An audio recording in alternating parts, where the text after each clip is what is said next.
There was a doorway in this wall which led into Yard 2. You can still see evidence of the door today, but sadly there is no remaining physical evidence of the yard itself.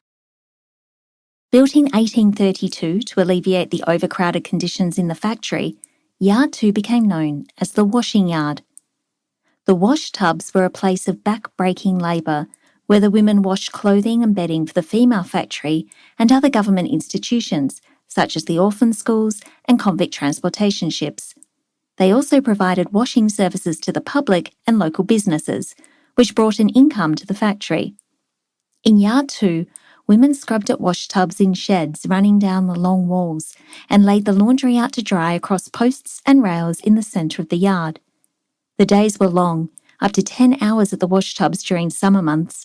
It seems entirely natural that, whilst engaged in this work, the women chatted and sang, small moments of human connection during back-breaking, tiring work.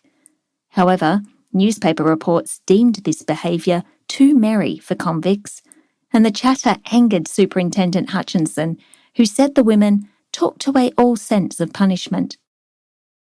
Yard 2 also contained solitary working cells, also known as light cells, because they let in just enough light for the women to work.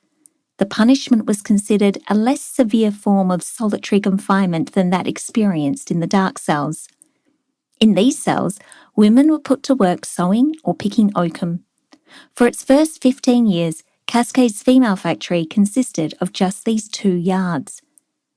By the 1840s, another yard was desperately needed. The new governor, Sir John Franklin, was facing an influx of convicts since transportation to New South Wales had ceased. He also needed to implement a new system. The probation system was to replace the assignment system, and Yard 3 was designed with this in mind. Let's go take a look.